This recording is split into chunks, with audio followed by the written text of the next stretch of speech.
شوف الكلب يهرب. Oh my god.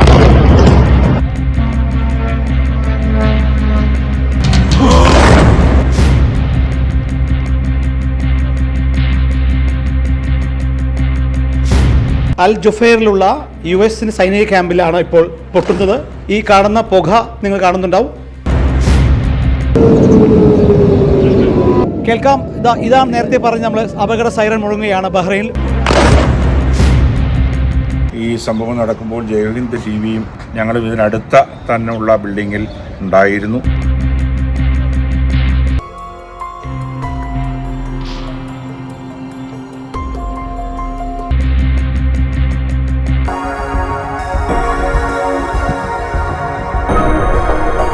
ഇപ്പോൾ ഞങ്ങൾ Saudi അറേബ്യയിലേക്കുള്ള യാത്രയിലാണ്.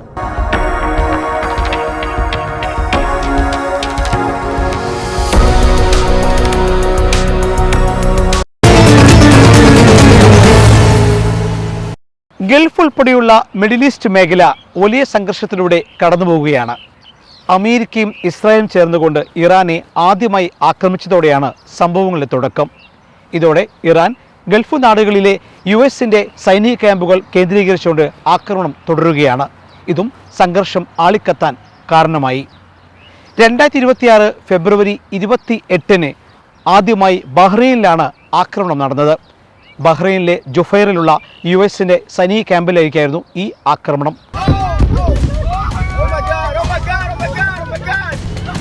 شوف الكلب يهرب. الكلب يهرب.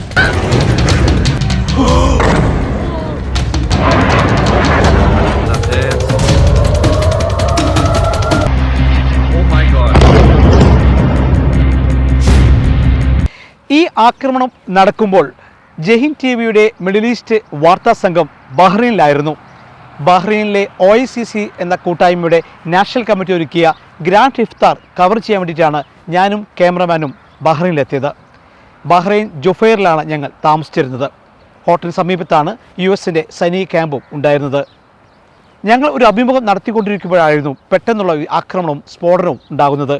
തുടർന്ന് ഞങ്ങൾ അവിടെ നിന്ന് ഇറങ്ങി ഓടുകയായിരുന്നു. മിസൈൽ ഭീതിയിൽ ദിനരാത്രങ്ങൾ കഴിച്ചുകൂട്ടിയ ഓർമ്മകളുമായി മിഡിൽ ഈസ്റ്റ് വീക്കിൻ്റെ ഈ പ്രത്യേക അധ്യായത്തിലേക്ക് എല്ലാ പ്രേക്ഷകർക്കും സ്വാഗതം.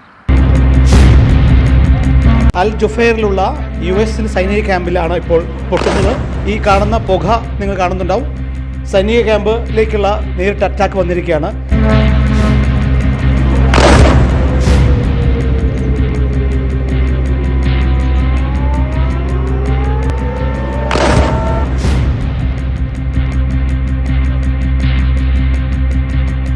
ഗൾഫിലെ ആദ്യ ആക്രമണത്തിന്റെ നടുക്കുന്ന ഓർമ്മകൾ ബഹ്റൈനിലെ മലയാളികൾ മിഡിൽ ഈസ്റ്റ് വീക്കുമായി പങ്കുവച്ചു. ഫെബ്രുവരി 28 ആദ്യ ആക്രമണം വന്ന് ആദ്യത്തെ 2-3 ദിവസത്തേക്ക് ജനങ്ങൾ പുറത്തിറങ്ങിയിരുന്നില്ല. എല്ലാവരും ആശങ്കയിലായിരുന്നു. ഇവരുടെ വാക്കുകളിലേക്ക്. ബഹ്റിലെ പൊതുസമൂഹം ആശങ്കയിലാണ്. ഈ സംഭവം നടക്കുമ്പോൾ ജയ്ഹിന്ദ് ടിവിയും ഞങ്ങൾ ഇതിനടുത്ത തന്നെയുള്ള ബിൽഡിങ്ങിൽ ഉണ്ടായിരുന്നു. അവിടെ നിന്നാണ് ഞങ്ങൾ ഇച്ചിരി സേഫായിട്ടുള്ള ഒരു പ്രദേശത്തേക്ക് മാറിയത്. 4 ലക്ഷത്തോളം ഇന്ത്യക്കാരുള്ള ഈ പ്രദേശത്ത് എല്ലാ ആളുകളും ജോലി സ്ഥലത്തു നിന്നൊക്കെ സ്വന്തം ഫ്ലാറ്റുകളിലേക്ക് എത്തി കുടുംബത്തോടൊപ്പം ഈ വലിയ ശബ്ദമുണ്ടാകുന്ന സമയത്ത് അവരെ പുറം സ്ഥലങ്ങളിൽ ഇറങ്ങി ഇരിക്കുകയാണ്. വളരെ ആശങ്കയിലൂടെ കടന്നു പോകുന്ന ഒരു സമയമാണിത്. നമ്മുടെ പ്രവാസി സമൂഹം വളരെ ആശങ്കയിലാണ്. നാടുകളിൽ നിന്നൊക്കെ 100 കണക്കിന് കോളുകളാണ് നമ്മളെയൊക്കെ വിളിച്ച് നമ്മുടെ ആളുകൾ സേഫാണോ എന്ന് തിരക്കിക്കൊണ്ടിരിക്കുന്നത്. വളരെ ഒരു ആശങ്കയുടെ മുനയിലൂടെ കടന്നു പോകുന്ന ഒരു നിമിഷമാണ് ബഹ്റൈൻ. ഇവിടെയുള്ള പ്രവാസി സമൂഹം തീർച്ചയായിട്ടും വളരെ ആശങ്കയിലാണ്. ആൾക്കാരെല്ലാം വളരെ പാനിക്കായിട്ട് നിൽക്കുന്നു. എത്രയും പെട്ടെന്ന് ഇതിനൊരു പരിഹാരം ഉണ്ടാക്കട്ടെ എന്ന് നമ്മൾ പ്രാർത്ഥിക്കുന്നു. നമ്മൾക്ക് ഇപ്പോൾ നാട്ടിൽ പോകാനും ഒക്കാത്തൊരു സാഹചര്യമാണ്. കേൾക്കാം. ഇതാണ് നേരത്തെ പറഞ്ഞ് നമ്മൾ അപകട സൈറൻ മുഴങ്ങുകയാണ് ബഹ്റൈനിൽ. വീണ്ടും അപകട സൈറൻ മുഴങ്ങുകയാണ്. ആകാശത്ത് 2 മിസൈലുകൾ കാണാം നമുക്ക്.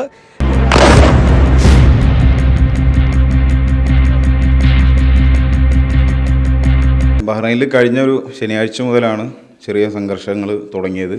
ഈ സമയത്ത് നമ്മൾ ആദ്യം ഉണ്ടായിരുന്ന ശനി ഞായർ ദിവസങ്ങളുണ്ടായിരുന്നതിലൊക്കെ വളരെ ആശങ്കകളൊക്കെ നീങ്ങി ജനജീവിതം സാധാരണ നിലയിലേക്ക് മാറിക്കൊണ്ടിരിക്കുന്ന ഒരു സാഹചര്യമാണുള്ളത്.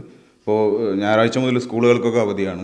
ഇപ്പോഴും ഓൺലൈൻ ക്ലാസ്സുകളാണ് തുടരുന്നത്. അതുപോലെ ഇവിടുത്തെ ഗവൺമെൻറ്റിൻ്റെ ഭാഗത്തുനിന്നും ഇവിടുത്തെ പ്രവാസികളെ സംബന്ധിച്ചിടത്തോളം ഞങ്ങളെ സംബന്ധിച്ചിടത്തോളം ഞങ്ങളെ പ്രൊട്ടക്ഷൻ ഗവൺമെൻറ് വളരെ നല്ല രീതിയിൽ തന്നെ അവർ ചെയ്തു. അപ്പോൾ എല്ലാവരോടുള്ള ഒരു കരുതലും ഈ സർക്കാരിൻ്റെ ഭാഗത്തുനിന്ന് ഇവിടുത്തെ ഗവൺമെൻറ് ഭരണാധികാരികളുടെ ഭാഗത്തുനിന്ന് ഉണ്ടായി എന്നുള്ള ഒരു നന്ദി കൂടി ഈ അവസരത്തിൽ രേഖപ്പെടുത്താം.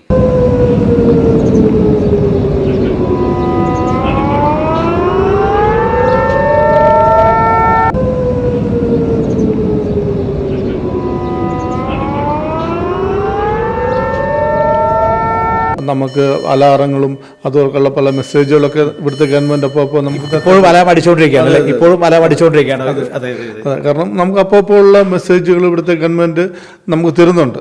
അപ്പോൾ തീർച്ചയായിട്ടും അവർ നമ്മൾ ആ ഒരു സുരക്ഷിതത്തിലേക്ക് തന്നെയാണ് നമ്മൾ കൊണ്ടുപോകുന്നത്. തീർച്ചയായിട്ടും നമുക്ക് ആശങ്കപ്പെടേണ്ട കാര്യങ്ങളൊന്നുമില്ല. തീർച്ചയായിട്ടും അവർ നമ്മളെ സപ്പോർട്ട് ചെയ്യും. ഇവിടുത്തെ ഗവൺമെൻറ് തീർച്ചയായിട്ടും ഇവിടുത്തെ എല്ലാ ആൾക്കാരെയും, ഇന്ത്യക്കാരെന്നല്ല, ഇവിടുത്തെ വിവിധ രാജ്യങ്ങളിലുള്ള ആൾക്കാരുണ്ട്, എല്ലാവരെയും ഇവിടുത്തെ ഗവൺമെൻറ് സപ്പോർട്ട് ചെയ്യുന്നുണ്ട്. തീർച്ചയായിട്ടും ഇനി സപ്പോർട്ട് ചെയ്യും. അതുകൊണ്ട് ഒരു ആശങ്കപ്പെടേണ്ട ഒരു കാര്യമില്ല എന്ന് തന്നെയാണ് എൻ്റെ വിശ്വാസം.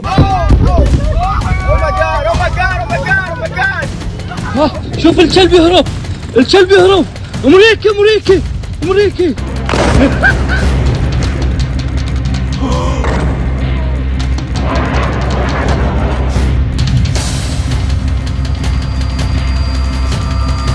ഞാൻ താമസിക്കുന്നത് ജുഫൈർ നവൽ ബേസിൻ്റെ അടുത്താണ്. ശനിയാഴ്ച രാവിലെ ജിമ്മിലൊക്കെ പോയി ഒരു ക്ഷീണിച്ച് ഒരു അലസ്ഥതയോടുകൂടി ഇരിക്കുമ്പോഴാണ് അവിടെ സ്ഫോടനത്തിൻ്റെ ശബ്ദം കേട്ടത്. നോക്കിയപ്പോൾ ബ്ലാക്ക് സ്മോക്ക് വരുന്നുണ്ടായിരുന്നു. ഇടയ്ക്ക് മിസൈൽ പോകുന്ന ശബ്ദവും ഒക്കെ കേൾക്കുമായിരുന്നു. ഇടയ്ക്ക് കാണാനും പറ്റുമായിരുന്നു. പിന്നീട് നോക്കിയപ്പോൾ ഓപ്പോസിറ്റ് ഒരു ബിൽഡിങ്ങിൽ, കുറച്ച് അകലെ ഒരു ബിൽഡിങ്ങിൽ തീ പിടിച്ചപ്പോൾ ആണ് നമുക്ക് ഇനി ഹൈ റൈസ് ബിൽഡിങ്, ഞങ്ങൾക്ക് അൺഫോർച്ചുനേറ്റ്ലി കിട്ടിയ എയർബിഎൻബി വളരെ ഉയർന്നൊരു ബിൽഡിംഗ് ആയിരുന്നു. അപ്പോൾ ഹൈ റൈസ് ബിൽഡിംഗ് ഒഴിവാക്കണമെന്നാണ് നല്ലതെന്ന് മനസ്സിലായി ഞങ്ങൾ താഴെ വന്നു. വീണ്ടും അവിടെ ഷിഫ്റ്റ് ചെയ്തു അല്ലേ? അപ്പോൾ സ്വന്തം വീട്ടിൽ നിന്ന് മാറി ഇവിടെ വന്നു, അവിടെ നിന്ന് ഷിഫ്റ്റ് ആയി. അതെ, താഴെ വന്നപ്പോൾ എല്ലാവരും താഴെ വന്ന് നിൽക്കുന്നുണ്ട്. എല്ലാവരും ഉയർന്ന ബിൽഡിങ്ങിൽ നിന്ന് എല്ലാവരും താഴെ വന്ന് ഇനി എന്താ സംഭവിക്കാന്ന് പേടിച്ച് നിൽക്കുകയാണ്. അങ്ങനെ നിന്ന് കുറച്ചേരം ആലോചിച്ചപ്പോൾ ഒരു ഫ്രണ്ട് വിളിച്ചു, അങ്ങോട്ട് പോരേ എന്ന് പറഞ്ഞു. അപ്പോൾ ആളൊരു വില്ലയാണ്, കുറച്ച് സേഫ് ഏരിയയിലാണ്. അപ്പോൾ അങ്ങോട്ട് പോരെന്ന് പറഞ്ഞപ്പോൾ ഞങ്ങൾ പിന്നെ അങ്ങോട്ട് പോയി. ഇപ്പോൾ ഓക്കെയാണ്. അവിടെ ഒരു 4 ഫാമിലി ഉണ്ട്. എല്ലാവരും സന്തോഷത്തോടു കൂടി നിൽക്കുന്നു. ഇപ്പോൾ അങ്ങനെ പറയത്തക്ക പ്രശ്നങ്ങളൊന്നുമില്ല.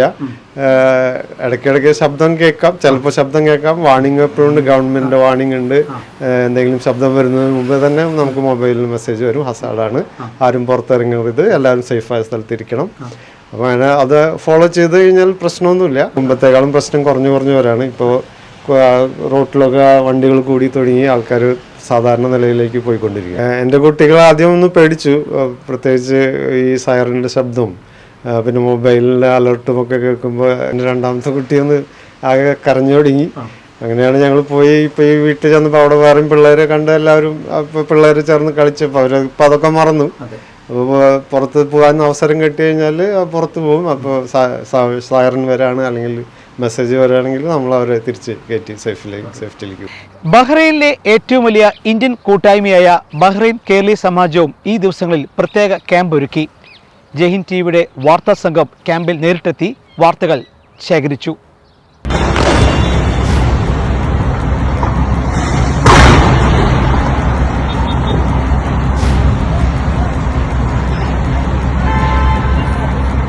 തീർച്ചയായിട്ടും ഇതൊരു സംഘർഷഭരിതമായ ഒരു അന്തരീക്ഷമാണ്. പക്ഷേ പരിഭ്രമിക്കാൻ വലുതായി കാര്യമില്ല എന്നുള്ളതാണ് ദീർഘനാളത്തെ ബഹ്റിലെ ഒരു റെസിഡൻറ്റ് എന്ന നിലയിൽ എനിക്ക് അഭിപ്രായപ്പെടാനുള്ളത്. ഇത്തരത്തിലുള്ള പല ക്രൈസിസിലും കൂടെയും ഇവിടുത്തെ മലയാളി സമൂഹം കടന്നു പോയിട്ടുണ്ട്. അതുകൊണ്ട് ഇതൊരു പുത്തരിയല്ല. കോവിഡ് കാലത്ത് ലക്ഷക്കണക്കിന് ആളുകളെ ചേർത്ത് പിടിച്ച പാരമ്പര്യമാണ് ബഹ്റിൻ കേരളീയ സമാജത്തിനും ഞങ്ങളുടെ അല്ലെങ്കിൽ ഇവിടുത്തെ മലയാളികൾക്കുള്ളത്. അപ്പോൾ അങ്ങനെ ആ സമയം, അതുപോലെ അതിന് മുമ്പുള്ള ഗൾഫ് വാറുകൾ, ഈ സമയത്തൊക്കെ പരസ്പരം ചേർത്ത് പിടിച്ച് പ്രതിസന്ധികളെ അതിജീവിക്കാനുള്ളൊരു കരുത്ത് ഇവിടുത്തെ മലയാളി സമൂഹം നേടിയിട്ടുണ്ട്. ആദ്യത്തെ ദിവസം ആളുകൾ അല്പം ഒന്ന് പാനിക്ക് സിറ്റുവേഷനിലായിരുന്നു. അപ്പോൾ അതുകൊണ്ട് അന്നത്തെ ദിവസം 10-25 പേര് ഇവിടെ വന്നിരുന്നു. വൈകുന്നേരം അവർ 12-1 മണി വരെ ഇവിടെ നമ്മുടെ ഈ ക്യാമ്പിലൊക്കെ പങ്കെടുക്കുകയും ഇവിടെ നിന്ന് പരസ്പരം ഒന്ന് സംവദിച്ചപ്പോൾ അവരുടെയൊക്കെ ഒരു പരിഭ്രമത്തിന് കുറവായി അവർക്ക് തിരിച്ചുപോയി. പക്ഷേ അടുത്ത ദിവസമാണ് ഇവിടെ എയർപോർട്ടിലൊക്കെ പെട്ടുപോയ ധാരാളം ആളുകൾ. താങ്കളും ഇതുപോലെ തിരിച്ചു പോകാൻ പറ്റാതെ പെട്ടുപോയ ഒരാളാണെന്ന് എനിക്കറിയാം. ഇവിടെ ഷെൽട്ടർ എന്ന് പറയുമ്പോൾ ഇവിടെ 6-7 മെയിൻ ഹാളുണ്ട്, 6-7 ചെറിയ ഹാളുകളുണ്ട്. ഇവിടെ ഒരു സെല്ലാർ പോർഷനുണ്ട്. അവിടെയൊക്കെ ആയിട്ട് അവർക്ക് അക്കോമഡേഷൻ കൊടുത്തിട്ടുണ്ട്. ഫുഡ് ഇവിടെ നമ്മൾ പ്രൊവൈഡ് ചെയ്യുന്നുണ്ട്. അതുപോലെ മറ്റൊരു പ്രധാനപ്പെട്ട ആകുലത യാത്ര ചെയ്യാനുള്ള ബുദ്ധിമുട്ടാണ്. തീർച്ചയായിട്ടും അത് എനിക്ക് തോന്നുന്നു ഏതാനും ദിവസങ്ങൾക്കുള്ളിൽ അത് റിസോൾവ് ചെയ്യും എന്ന് തന്നെയാണ് ഞങ്ങളുടെ പ്രതീക്ഷ. എല്ലാ ഗൾഫ് കൺട്രികളിലെയും ആളുകൾ ഏകസ്വരത്തിൽ പറഞ്ഞ ഒരു കാര്യം, മാധ്യമങ്ങൾ ഇതിനെ അവരുടെ റേറ്റിംഗ് കൂട്ടുന്നതിന് വേണ്ടി ഇതിനെ മിസ്യൂസ് ചെയ്യുന്നു അല്ലെങ്കിൽ എക്സാജറേറ്റ് ചെയ്യുന്നു എന്നുള്ളതാണ്. അത്രയ്ക്കുള്ള, താങ്കൾ തന്നെ നേരത്തെ സൂചിപ്പിക്കണ്ടേ, അത്രയ്ക്കുള്ള ഒരു പരിഭ്രമമൊന്നും ഇവിടെ ആളുകളില്ല. ലൈഫ് ശാന്തമായിട്ടാണ് ഇവിടെ പോകുന്നത്. ഇവിടെ ഒരു അൺടുവേർഡ് ഇൻസിഡൻറ്റും ഇതുവരെയും റിപ്പോർട്ട് ചെയ്തിട്ടില്ല. ചെറിയ മിസൈൽ അറ്റാക്കുകൾ അല്ലെങ്കിൽ ഡ്രോൺ അറ്റാക്കുകളുണ്ട്, അതിനെയൊക്കെ ഇൻ്റർസെപ്റ്റ് ചെയ്തിട്ടുണ്ട്, വളരെ സക്സസ്ഫുൾ ആയിട്ട് ഇൻ്റർസെപ്റ്റ് ചെയ്യുന്നുണ്ട്. നാട്ടിലിരിക്കുന്ന ആളുകളോട് എനിക്ക് പറയാനുള്ളത്, യാതൊരു കാര്യത്തിലും പരിഭ്രമപ്പെടേണ്ട കാര്യമില്ല. എല്ലാവരും സുരക്ഷിതരാണ്. എത്രയും പെട്ടെന്ന് എയർ സ്പേസ് തുറക്കുന്നതോടുകൂടി നമ്മുടെ യാത്രയും പുനരാരംഭിക്കാൻ കഴിയും എന്ന് തന്നെയാണ് വിശ്വസിക്കുന്നത്.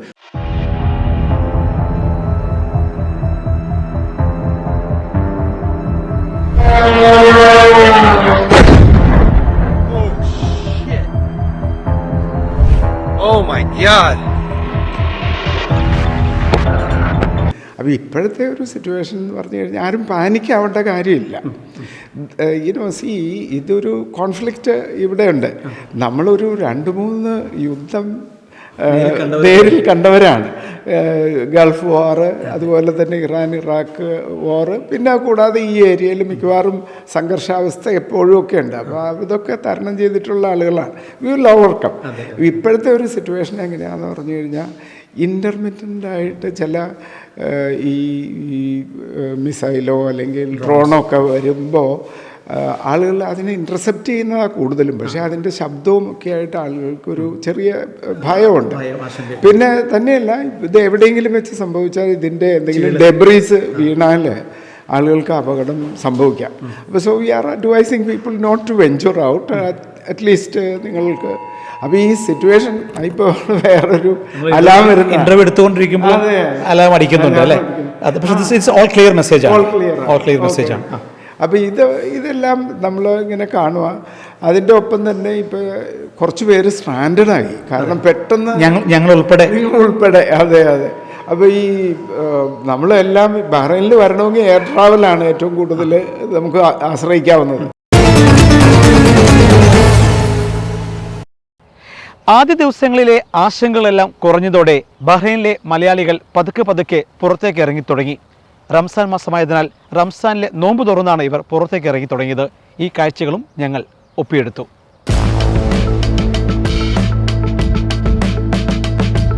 കഴിഞ്ഞ 2-3 ദിവസമായി ആശങ്കയുടെ സാഹചര്യം ഉണ്ടായിരുന്നെങ്കിലും ഇപ്പോഴും ആ കാർമേയം ഒക്കെ ഒന്ന് ഒഴിഞ്ഞിരിക്കുകയാണ്. പ്രത്യേകിച്ച് ഈ ദേശത്തെ പറ്റി പറയുകയാണെങ്കിൽ എല്ലാ ആൾക്കാരും വളരെ സഹോദര്യമായി താമസിക്കുന്ന, പ്രത്യേകിച്ച് ഈ ബഹ്റിനിലെ ഈ സൽമാനിയ എന്ന് പറഞ്ഞ ഏരിയ നമ്മുടെ ആൾക്കാരാണ്, ഇന്ത്യൻസ്, അതിൽ കേരളൈറ്റ്സാണ് ഏറ്റവും കൂടുതലുള്ളത്. അവരൊക്കെ കഴിഞ്ഞ 2 ദിവസമൊക്കെ വെളിയിലൊക്കെ ഇറങ്ങാതെ നിൽക്കുകയായിരുന്നു. എന്നാൽ ഇന്നിപ്പോൾ വാഹനങ്ങൾ അത്യാവശ്യം ഓടുന്നുണ്ട്, മാർക്കറ്റുകളിൽ ആൾ പോകുന്നുണ്ട്, എല്ലാ ജീവിത സാഹചര്യങ്ങളും പഴയതുപോലെ ആയി തുടങ്ങുന്നു. ഇവിടെ അങ്ങനെ വലിയ പ്രശ്നങ്ങളുള്ള ഏരിയ അല്ല. ഒന്നാമത് ബഹ്റിനിലെ തന്നെ ഏറ്റവും മലയാളികളുടെ ഒരു സാന്നിധ്യം കൂടുതലുള്ള ഏരിയയാണ് സൽമാനിയ. ഇവിടെ ഈ യുദ്ധത്തിൻ്റെ പ്രാരംഭ സമയം തൊട്ട് ഇതുവരെയും അങ്ങനെ ഉള്ള പ്രത്യേകിച്ച് പ്രശ്നങ്ങൾ യാതൊന്നും തന്നെ ഇവിടെയില്ല. ഇവിടത്തെ സംബന്ധിച്ചിടത്തോളം അങ്ങനെ ആശങ്കപ്പെടേണ്ടതായ യാതൊരു കാര്യവും. ഒന്നാമത് ഇവിടെ ബഹ്റൈനികളും നമ്മളോട് ചേർന്ന് തന്നെ ഇടപെടുകയും നമ്മളുടെ എല്ലാ ആവശ്യങ്ങൾക്കും നമ്മളോടൊപ്പം ചേർന്ന് നിൽക്കുകയും ചെയ്യുന്ന ആളുകളാണ്. അങ്ങനെയുള്ളതായ യാതൊരു പ്രശ്നങ്ങളും ഇവിടെയില്ല. ഈ യുദ്ധത്തിൻ്റെതായ പ്രശ്നങ്ങൾ എന്ന് പറയുന്നത് മിസൈലുകൾ വരുന്നത്, ഡ്രോൺ വന്നതും എല്ലാം US നേവി ബേസിനെ മാത്രം കേന്ദ്രീകരിച്ചിട്ടുള്ളതാണ്. അല്ലാതെ മറ്റ് സിവിലിയൻ മേഖലകളിലേക്ക് യാതൊരു വിധമായ പ്രശ്നങ്ങളും ഇതുവരെ ഉണ്ടായിട്ടില്ല. അങ്ങനെ ഉണ്ടാകുമെന്നുള്ളൊരു പ്രതീക്ഷയും നിലവിൽ നമുക്കില്ല. സംഘർഷ കാലഘട്ടത്തിൽ ജനങ്ങൾക്ക് കൂടുതൽ ആത്മവിശ്വാസം പകർന്നുകൊണ്ട് ബഹ്റൈൻ പ്രധാനമന്ത്രിയും കിരീടവാശിയുമായ സൽമാൻ രാജാവ് നേരിട്ട് ഷോപ്പിംഗ് മാളിലെത്തി. ലുലു ഹൈപ്പർ മാർക്കറ്റിലെത്തിയ അദ്ദേഹം ജനങ്ങളുമായി ചേർന്ന് ഇടപഴകിയപ്പോൾ തീർച്ചയായും അത് കൂടുതൽ കരുത്തായി മാറി.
ഇവിടെ ഒരുപാട് ഇൻവെസ്റ്റ്മെൻറ്റ് ചെയ്ത് ബിസിനസ് ചെയ്യുന്ന ആളുകൾക്കും അതുപോലെ ഉന്നതമായ പ്രൊഫഷണലുകൾക്കെല്ലാം ഉന്നത സ്ഥാനത്തിരിക്കുന്ന ആളുകൾക്കൊക്കെ നമ്മളൊരു മരവിച്ചിരിക്കുന്ന സമയത്ത് ഭരണാധികാരികൾ തന്നെ നേരിട്ടിട്ട് ഇവിടെ നമ്മൾ സാധാരണക്കാരായ ആളുകൾ നടക്കുന്ന പോലെ ഇറങ്ങി നടക്കുമ്പോഴുണ്ടാകുന്നത് തീർച്ചയായിട്ടും ഞങ്ങൾക്ക് ഒരു പോസിറ്റീവ് എനർജിയാണ് എല്ലാ തരത്തിലും, എല്ലാ മേഖലയിലും. കാരണം ഈ ഒരു രാജ്യത്തെ നിയന്ത്രിക്കുന്നതും എല്ലാ ഗവേണൻസ് ചെയ്യുന്ന ആളുകൾ തന്നെ നേരിട്ട് ഇങ്ങനൊരു അവസ്ഥയിൽ തെരുവിലേക്ക് ഇറങ്ങി സൂപ്പർ മാർക്കറ്റിലൊക്കെ ഇറങ്ങി ഞങ്ങളോടൊക്കെ കുശലം പറഞ്ഞുകൊണ്ട് വിവരങ്ങൾ നേരിട്ട് അന്വേഷിക്കുന്ന ഒരു സാഹചര്യം എന്ന് പറയുന്നത് തീർച്ചയായിട്ടും എല്ലാവർക്കും അതൊരു പോസിറ്റീവും ഒരു പ്രചോദനം കൂടിയാണ്, ഇവിടെ നിൽക്കാനുള്ള ഒരു പ്രചോദനം കൂടിയാണെന്ന്. ബഹ്റൈനിൽ ഞങ്ങൾ താമസിച്ച ഹോട്ടൽ സമീപത്ത് സ്ഫോടനമുണ്ടായപ്പോൾ ഞങ്ങൾ ഇറങ്ങിയോടിയത് ഒരു സാമൂഹ്യ പ്രവർത്തകൻ്റെ വീട്ടിലേക്കാണ്. ബഹ്റൈനിലെ മലയാളികൾ അറിയപ്പെടുന്ന രാജു കല്ലമ്പുറം, ഇവരുടെ ഭാര്യ ലിൻസി രാജു, മകൻ സച്ചിൻ എന്നിവരാണ് ഞങ്ങളെ ചേർത്ത് പഠിച്ചത്. ആ സമയത്ത് ഒരു ഹോട്ടൽ ലഭിക്കുക എന്നത് വളരെ പ്രയാസമുള്ള കാര്യമായിരുന്നു. അവിടെയാണ് ഞങ്ങൾക്ക് അവർ താമസവും ഭക്ഷണവും ഒരുക്കി ഞങ്ങളെ ഒരു കുടുംബാംഗങ്ങളെ പോലെ സ്വീകരിച്ചത്.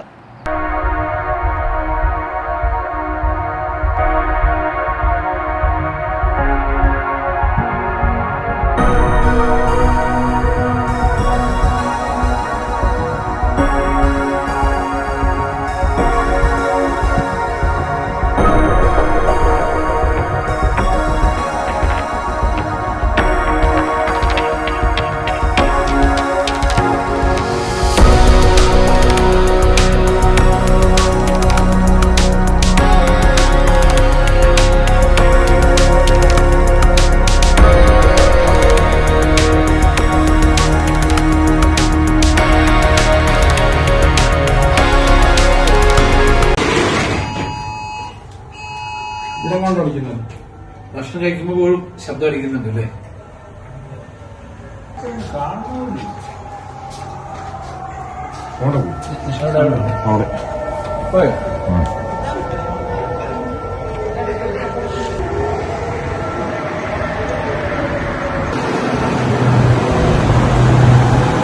രാജു കല്ലമ്പുറത്തിന്റെ സുഹൃത്തും അയൽവാസിയുമായ പത്തനംതിട്ട കൊടുമൺ സ്വദേശി റജി ചെറിയാനും ഭാര്യ ജയയുമാണ് ഞങ്ങൾക്ക് കിടക്കാനായി കിടപ്പാടം തന്നത്.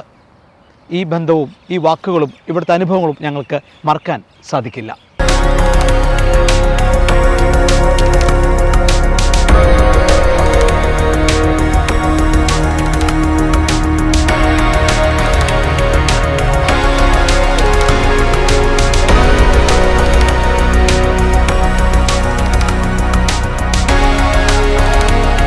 സൗദി അറേബ്യ കേന്ദ്രമായ ഇറാൻ ഗ്രൂപ്പിൻ്റെ ചെയർമാൻ ഡോക്ടർ സിദ്ദിഖ് അഹമ്മദ് നേതൃത്വത്തിലുള്ള ടീം ഞങ്ങളെ എത്രയും വേഗം ബഹ്റൈനിൽ നിന്ന് റോഡ് മാർഗം സൗദി വഴി യുഎയിലെത്തിക്കാൻ തീരുമാനിച്ചു. ഇതിന് ചുക്കാൻ പിടിച്ച ഇറാൻ ഗ്രൂപ്പ്, ഐറ്റിൽ ട്രാവൽ വേൾഡ്, OICCയുടെ സൗദി ബഹ്റൈൻ ഘടകങ്ങൾ എന്നിവരെയും നന്ദിയോടെ ഓർക്കുന്നു. ഇവരുടെയെല്ലാം ഇടപെടൽ വഴിയാണ് ഞങ്ങൾക്ക് എത്രയും വേഗത്തിൽ യുഎയിൽ എത്തിച്ചേരാൻ സാധിച്ചത്.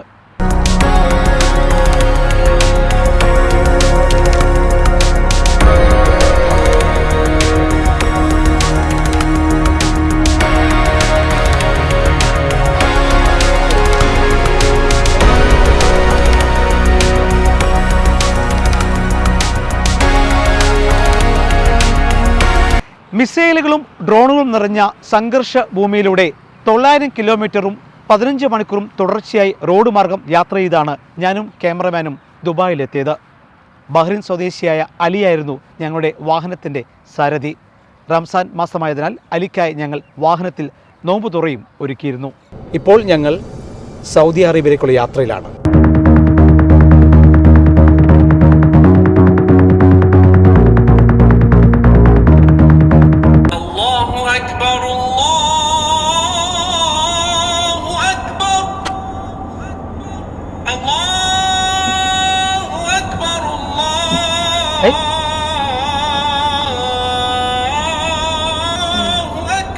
Once again.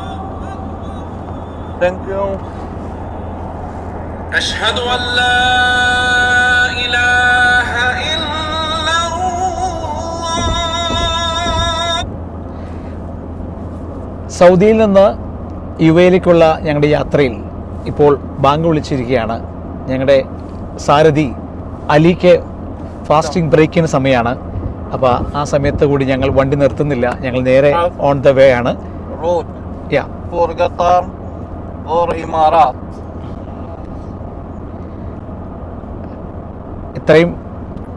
എത്രയും വേഗം ദുബായ് എത്തുക എന്ന ഒരു ലക്ഷ്യത്തിലേക്കാണ് ഞങ്ങളുടെ യാത്ര. ഞങ്ങൾ ബഹ്റൈൻ കടന്നു വന്നു. ഞങ്ങൾ അൽക്കോബാർ കഴിഞ്ഞ് ദമാം കഴിഞ്ഞ് ഞങ്ങളിങ്ങനെ UAE-ലോട്ടുള്ള അതിർത്തിയിലോട്ട് യാത്രയാണ്. ആ വണ്ടി പോലും നിർത്തേണ്ടെന്നാണ് അലീം പറഞ്ഞത്. നേരെ നമുക്ക് സമയത്തിന് മുമ്പ് എത്തണം. അപ്പോൾ അതുകൊണ്ട് വണ്ടിക്കകത്ത് വെച്ച് തന്നെ ഫാസ്റ്റിംഗ് ബ്രേക്ക് ചെയ്തു. അദ്ദേഹം വെള്ളം കുടിച്ച് ഈത്തപ്പഴം കഴിച്ച് യാത്ര തുടരുകയാണ്.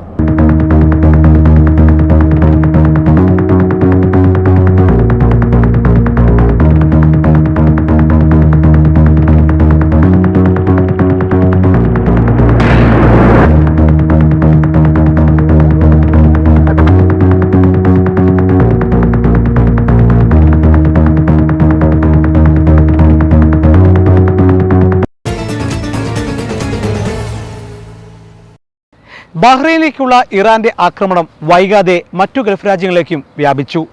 UAE, Saudi Arabia, Qatar, Kuwait, Oman എന്നിവിടെയെല്ലാമുള്ള US ക്യാമ്പുകളിലേക്കും മറ്റും ഇവരുടെ ആക്രമണം തുടർന്നു. മിസൈലിൻ്റെയും അതുപോലെ തന്നെ ഡ്രോണിൻ്റെയും അവശിഷ്ടങ്ങൾ പൊട്ടിവീണ് വിവിധ ദിവസങ്ങളിലായി നിരവധി പേർക്ക് പരിക്കേൽക്കുകയും നിരവധി പേർ മരിക്കുകയും ചെയ്തു. ഇതിൽ ഇന്ത്യക്കാരുമുണ്ടെന്നാണ് ഏറ്റവും പുതിയ റിപ്പോർട്ട്.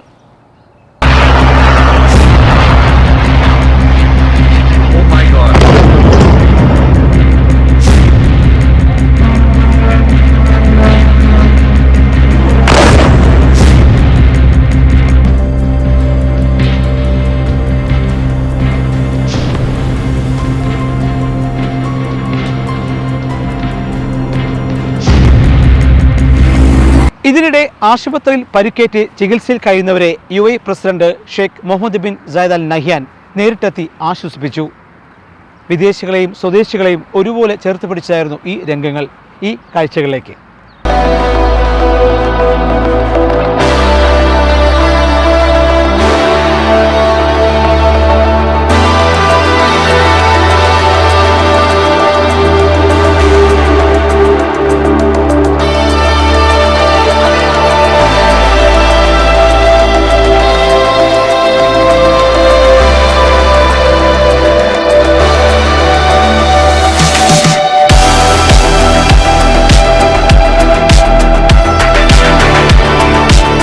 الإمارات مواريه، الإمارات جميلة، الإمارات قدوة، لكن أقول لهم لا تغشكم الإمارات. ترى الإمارات يلدها غليظ ولحمتها مرة،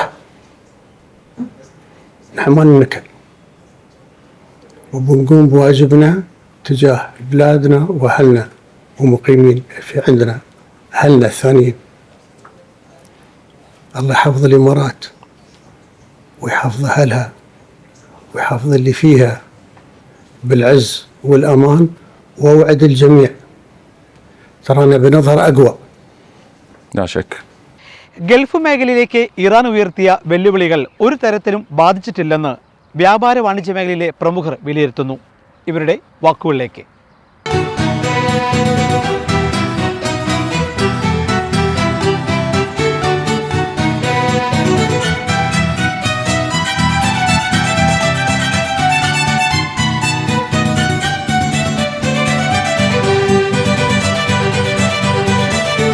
ഇത് കുറച്ച് നാൾ നീണ്ടുപോയാൽ ഭക്ഷണം സാധനം എന്തായിരിക്കും അതിനെപ്പറ്റിയൊന്നും ആരും അറിയുകയുണ്ട. അതിനൊക്കെ ഇവിടുത്തെ ഭരണാധികാരികൾ അതിൻ്റേതായ എല്ലാ പ്രിക്കോഷനും എടുത്തിട്ടുണ്ട്. ഞങ്ങളുടെ കമ്പനി ലൂലു അഷ്യൂർ ചെയ്യുന്നു അങ്ങനെ ഒരു ഷോർട്ടേജ് ഒന്നിനും ഉണ്ടാവില്ല. ഈ പരിശുദ്ധ റമദാനാണ്, മീറ്റിനൊരു ഷോർട്ടേജ് ഇല്ല, വെജിറ്റബിൾസിന് ഷോർട്ടേജ് ഇല്ല, മറ്റൊരു ഫുഡ് സ്റ്റെപ്പുകൾക്കും ഒരു ഷോർട്ടേജ് ഈ GCC-യിലില്ല. എല്ലാ ബിസിനസ്സുകാരുടെയും ഇതേ രീതിയാണ് അവർ നമ്മളൊക്കെ സ്റ്റോക്ക് ചെയ്തിട്ട്.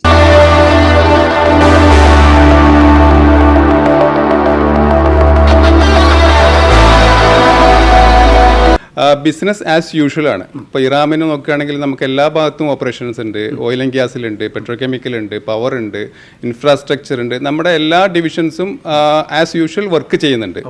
There is no disturbance at all. Okay, പിന്നെ നമുക്കങ്ങനെ ഒരു ഡെയിലി ലൈഫിന് ഒരു ഡിസ്റ്റർബ് ആയിട്ടുള്ളൊരു കാര്യങ്ങളും ഇതുവരെ ഉണ്ടായിട്ടില്ല. ഓക്കെ, ബിസിനസ് ആസ് യൂഷ്വൽ, നമ്മുടെ ഓപ്പറേഷൻസ് ആസ് യൂഷ്വൽ, ബാക്കി നമ്മുടെ എല്ലാ കാര്യങ്ങളും ഒരേപോലെ തന്നെ പഴയ പോലെ തന്നെ നടക്കുന്നുണ്ട്. ITL എല്ലാം വളരെ ആക്റ്റീവായിട്ട് ഒരു സോഷ്യൽ കമ്മിറ്റ്മെൻറ്റ് എന്ന നിലയ്ക്കും പിന്നെ ഒരു ബിസിനസ് എന്നുള്ള നിലയ്ക്കും നമ്മൾ എല്ലാ തരത്തിലും അതിൻ്റെ ഈ ഡിസ്റ്റർബൻസിൻ്റെ ഏറ്റവും കുറഞ്ഞ രീതിയിലേക്ക് കൊണ്ടുവരാൻ നോക്കുന്നുണ്ട്.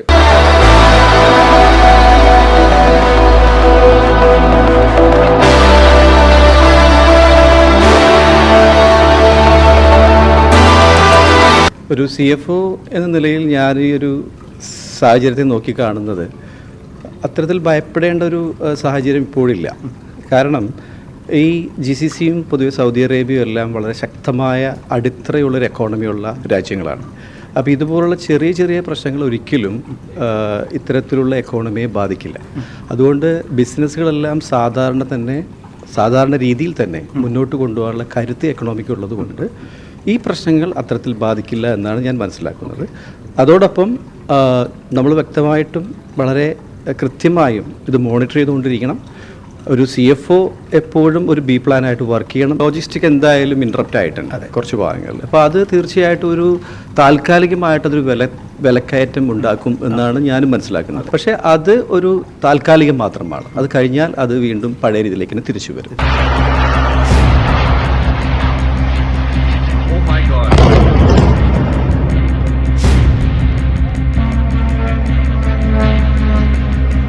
സാധാരണ നമ്മൾ പിന്നെ നിത്യോപയോഗ സാധനങ്ങൾക്ക് അങ്ങനെ വില കൂടിയിട്ടില്ല. അത് ഇവിടുത്തെ ഗവൺമെൻറ്റും മറ്റ് ഒക്കെ ഉറപ്പ് നൽകിയിട്ടുണ്ട്. പക്ഷേ സ്വാഭാവികമായിട്ടും ഇങ്ങനെ ഒരു അവസ്ഥകൾ ഉണ്ടാകുമ്പോൾ ഷിപ്പിംഗ് ലൈനുകളൊക്കെ അടക്കുമ്പോൾ, എയർപോർട്ടുകൾ അടക്കുമ്പോൾ, അതുമല്ലെങ്കിൽ പോർട്ടുകൾ അടക്കുമ്പോൾ ഒക്കെ സാധാരണ വരുന്ന രീതിയിലുള്ള ഭക്ഷണ സാധനങ്ങൾക്ക് ലഭ്യത ഉണ്ടാകും. ഇപ്പോൾ ബഹ്റൈനെ സംബന്ധിച്ചോളം എന്ത് സാധനങ്ങളും പുറത്തുനിന്ന് വരേണ്ട ഒരു സ്ഥിതിയാണ്. അപ്പോൾ പുറത്തുനിന്ന് ഇമ്പോർട്ട് ചെയ്യുന്ന ഫ്രഷ് വെജിറ്റബിൾസ്, ഫ്രൂട്ട്സ് അതുപോലെ ഉള്ള കാര്യങ്ങളൊക്കെ നമുക്ക് ചെറിയ രീതിയിലുള്ള വില കൂടുതലുകൾ ഉണ്ടാവും എന്ന് തന്നെയാണ് സൂചിപ്പിക്കുന്നത്.